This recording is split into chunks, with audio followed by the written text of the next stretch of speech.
What if everything you were told about Mary Magdalene was designed to make you forget who she really was? Not a sinner, not a footnote, not a reformed woman standing at the margins of a man's story. What if she was the keeper of the most dangerous knowledge ever smuggled out of the ancient world? A living transmission hidden inside songs, inside caves, inside the blood of a lineage that still breathes today. Somewhere in the south of France, carved into limestone hillsides and woven into the Troubadour ballads that once made kings tremble, there is a gospel that was never written in ink. It was written in stone, in silence. In the secret language of those who knew the bride was not merely a companion, she was the throne. In this exploration, you will not find comfort for conventional belief. You will find something far more rare. The outline of a truth so carefully buried that its very erasure became the proof of its power. Stay. What you are about to encounter will not leave you the same. There is a region in southern France where the light falls differently, where the limestone mountains hold a particular quality of silence that older travelers have always described as watchful. The Languedoc, the land of the Cathars, the Troubadours, the Magdalene legends, and one of the most persistent mysteries in the entire history of Western spirituality. To walk into that landscape without knowing its secret grammar is to walk through a library where every book has had its cover removed. The shapes are still there, the stories are still breathing inside the stone, but you need a different kind of eyes to read them. In this video, you will enter that library. You will encounter a figure who has been systematically misread for nearly 2,000 years. A woman whose real identity carries implications so vast that the institutions built in the name of her tradition had every reason to suppress her. You will follow a thread that winds from the Gospel of Philip and the Pistis Sophia through the hidden valleys of Provence, through the poetry of the Troubadours, through the Cathar cosmology of the Dragon Queen, and finally into something that touches the very structure of your own inner world. This is a theological and interpretive exploration, grounded in scholarship, Gnostic texts, and centuries of alternative transmission. It does not claim historical certainty where certainty has never existed. What it claims is something more valuable, a coherent vision that has been deliberately fragmented, and the courage to reassemble it. Dear Seeker, 4 free sacred texts are now open before you. If the resonance is real, you may claim lifetime access to all current and future eBooks through a single payment on the Hidden Codex Collection, now available with an 85% discount. For those who feel called beyond the written word, the Hidden Codex Library offers full immersion through monthly or annual membership, granting access to the complete archive of eBooks, audiobooks, and meditative soundscapes. The threshold is open. The links await below. Begin with a single question that scholars rarely ask directly. Why was Mary Magdalene the first witness of the resurrection? In all 4 canonical Gospels, despite their many contradictions, this detail remains stubbornly consistent. She arrives at the empty tomb before Peter, before John, before anyone else. In the Gospel of John, she is the first human being to encounter the risen Christ and the first to be commissioned with the message.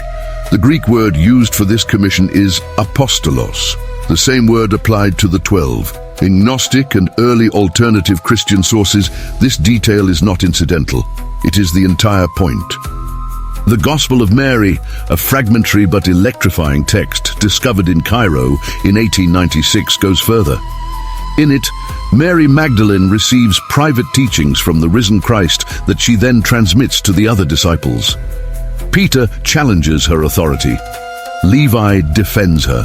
And the text makes clear that the conflict is not about facts or doctrine. It is about who holds the central transmission of the living gnosis.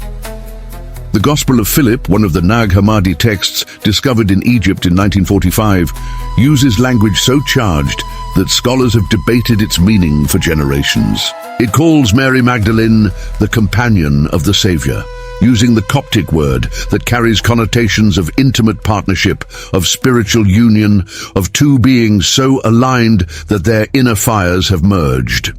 It says that Christ loved her more than all the other disciples and that he used to kiss her often. Whatever the literal or symbolic meaning of this language, the theological implication is unmistakable. In the Gnostic imagination, Mary Magdalene was not peripheral, she was central.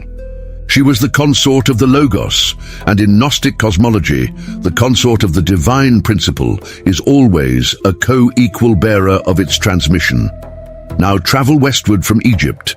Cross the Mediterranean in your imagination, following the ancient sea routes that connected Alexandria to Marseille, connecting the intellectual crucible of late antique Egypt to the shores of what is now southern France. The legends of Provence say that Mary Magdalene arrived by boat, without sails, without oars, carried by divine providence, accompanied by Mary of Bethany, Mary Salome, and a dark-skinned Egyptian servant known as Sarah.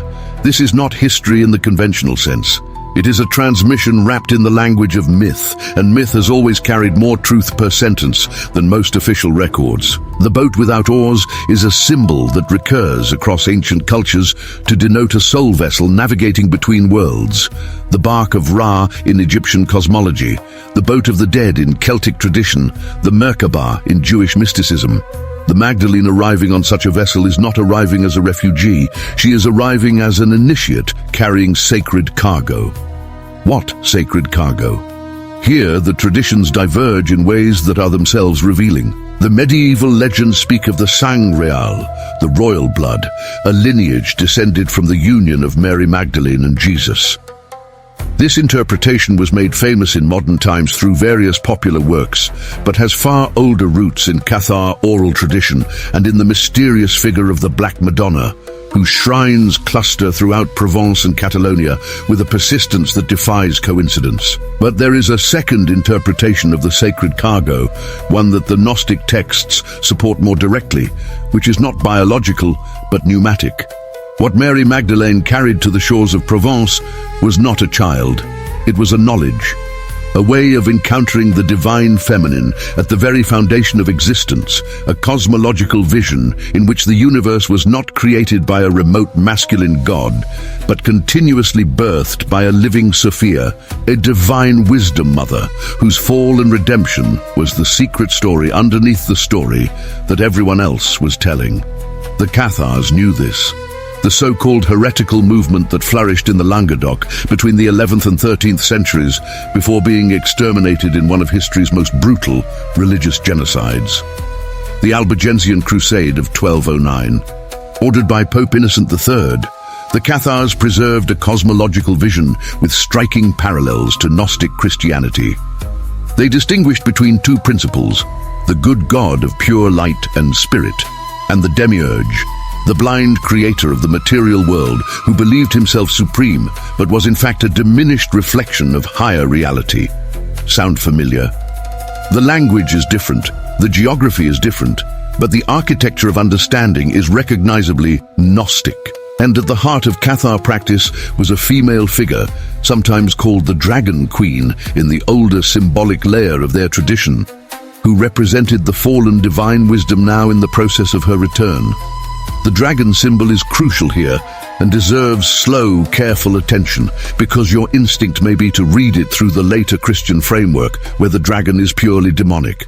Resist that instinct. In the pre-Christian world, in Sumerian mythology, in the Egyptian cosmology of Nun, in the Celtic traditions of the sovereignty goddess, in the ancient Greek figure of the earth dragon Python, the dragon or serpent represents the primordial feminine intelligence coiled at the foundation of existence.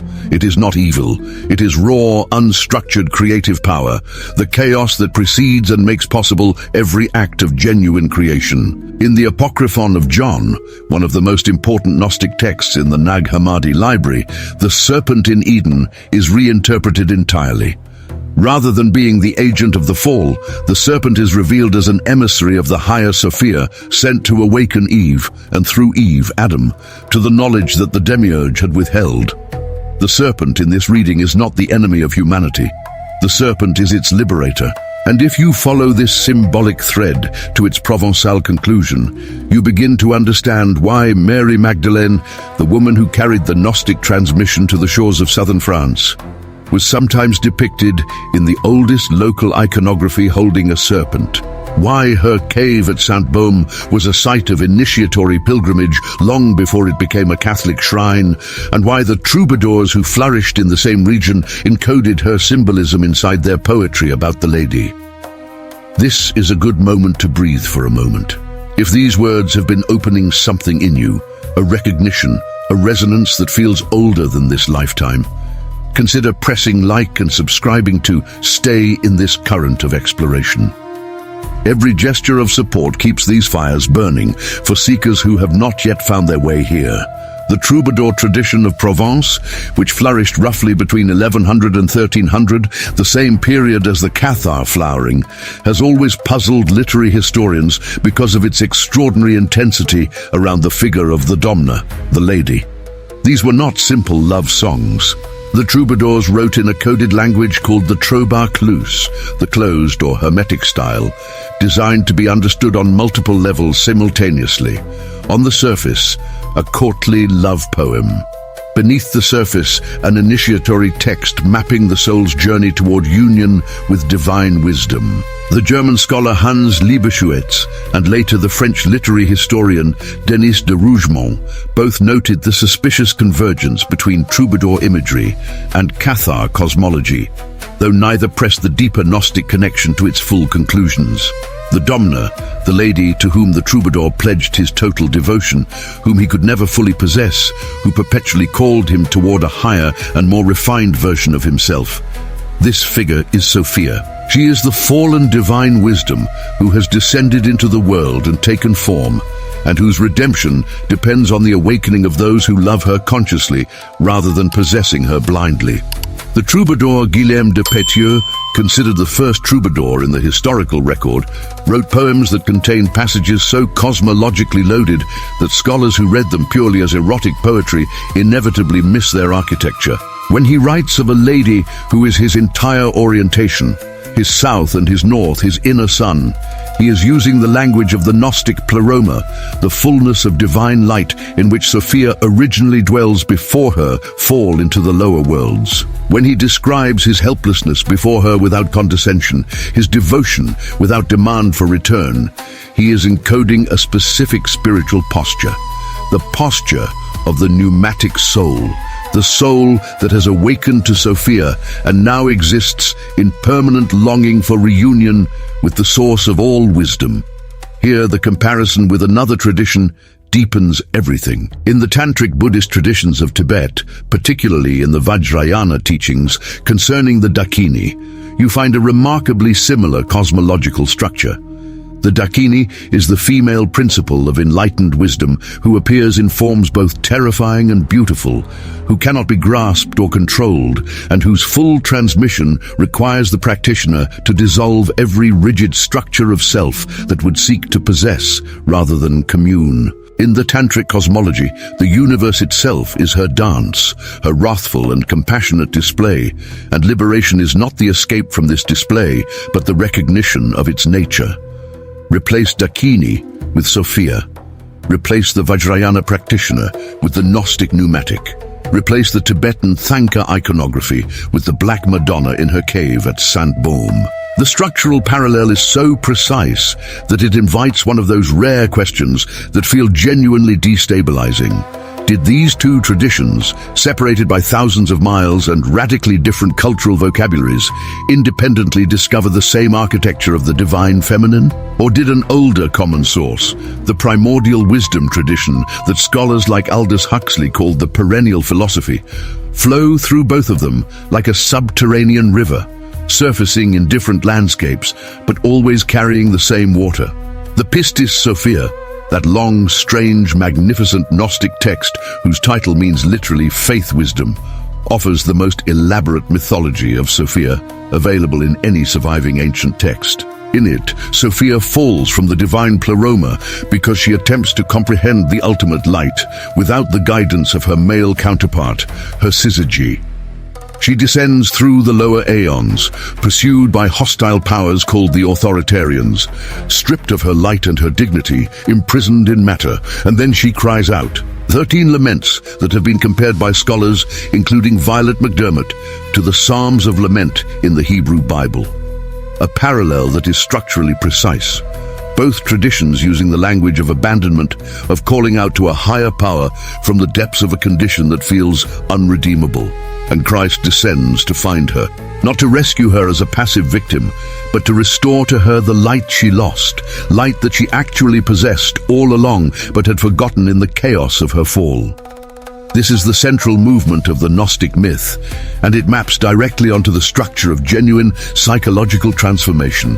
The encounter with the depths of one's own lost nature, the terrifying passage through the lower worlds of shame and confusion and dissolution, and then the recognition, not given from outside, but remembered from within, that the light was never truly gone. What Mary Magdalene carried to Provence in this interpretive framework was precisely this myth in its living, transmissible form. Not a set of doctrines, not a book, a way of being in relationship with the divine feminine that was both cosmological in its scope and immediately practical in its application. The cave at Saint-Baume, where she is said to have spent the last 30 years of her life in solitary contemplation, is not a retreat from the world, but an initiatory chamber, the womb of the Dragon Queen, the interior of Sophia herself, the place where you go when you are willing to be transformed rather than merely informed. What would it mean for you? Not as an abstract seeker, but as a living, breathing, particular human being, navigating a specific life in a specific moment in history. To take this seriously, the Gnostic tradition is not asking you to believe in literal dragons or literal boats without oars. It is asking you to recognize that the deepest layer of your own psychological and spiritual life follows the structure of Sophia's myth. That there are aspects of your own inner world that have fallen into the lower aeons, into the grip of the archons, into the patterns of fear and control and distorted perception that the demiurge represents, and that the work of transformation is the work of recovering that light. Not by escaping your humanity, but by descending into its full depth and finding there, in the most interior chamber, the recognition that the exile was always already the homecoming. The alchemists of the Western tradition, whose tradition flows directly from the Gnostic Hermetic synthesis of late antiquity, called this the solve et coagula, dissolve and coagulate. First, the dissolution of every fixed identity, every inherited belief, every structure you have mistaken for yourself. Then the coagulation, the coming back together of your essential nature in a form that is both more concentrated and more transparent. The cave is the place of dissolution, the emergence from the cave in the Magdalene legend, the daily levitation into the sky at dawn, the mystical assumption into the light before returning to the body. This is the coagulation. The body does not disappear. The world does not become irrelevant. But both are now seen through a transparency that transforms their meaning entirely. Check out our other channel, the Hidden Codex. We count on your support to keep this spiritual journey alive. The link is in the description, in the pinned comment, and on the homepage. There is a final thread that must be named before this exploration draws to its close, because it touches something that the Cathar tradition preserved with particular stubbornness, something that the Crusade of 1209 was designed precisely to extinguish. The Cathars believed that the Church of Rome had replaced the living transmission of the Magdalene, the Gnostic, experiential, feminine-centered way of encountering the sacred, with an institutional structure built on power, hierarchy, and the suppression of direct experience. They called the Roman Church the Church of the Demiurge. They called their own community the Church of Love, Amor, which reversed is Roma, a reversal that was certainly not accidental in a culture that read symbols at every layer simultaneously. Their parfaits, their perfected ones, both men and women, were recognized as bearers of the living transmission. They administered a single sacrament, the consolamentum, which was essentially a direct transmission of the Holy Spirit through the laying on of hands, without intermediary institution, without doctrinal gatekeeping, available to anyone who had genuinely prepared their inner life for its reception. This is the Gospel of Provence. Not a text that was hidden in a cave, though some legends speak of such a text, but a living practice, a way of orienting oneself toward the divine feminine at the heart of reality, transmitted person to person through an unbroken chain of those who had made the interior journey.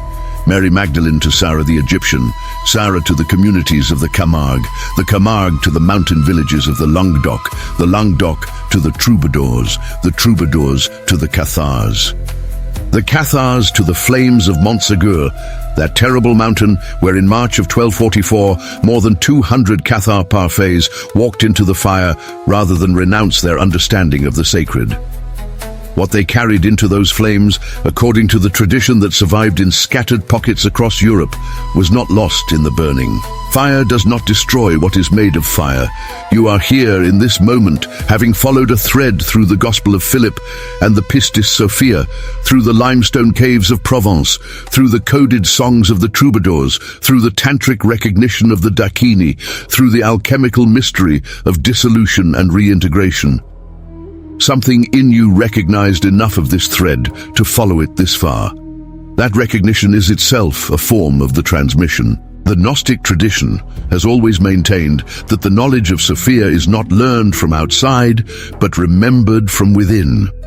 That the pneumatic soul carries its truth the way a seed carries its tree, folded inward, waiting for the conditions that will allow it to unfold. Perhaps the conditions are now. Perhaps the cave of Saint-Baume is not a physical location you need to visit, though if you ever stand in that limestone darkness and feel the quality of silence that has accumulated there over 2 millennia of seekers and prayers and transformations, you will understand why geography can become a living transmission too. Perhaps the cave is the interior of your own attention, turned fully inward, willing to encounter what it finds there without flinching, willing to descend into the lower worlds of your own complexity and confusion, in the trust that the light you are looking for was never outside you to begin with. The Dragon Queen did not hide the truth to protect it from you.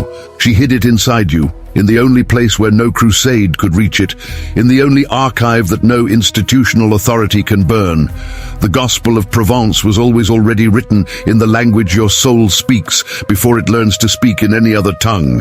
What is needed now is not more information. What is needed is the willingness to be still enough, honest enough, and courageous enough to read it.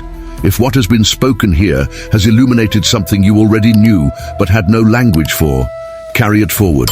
Share it with one person who is ready to listen. The river stays alive by flowing.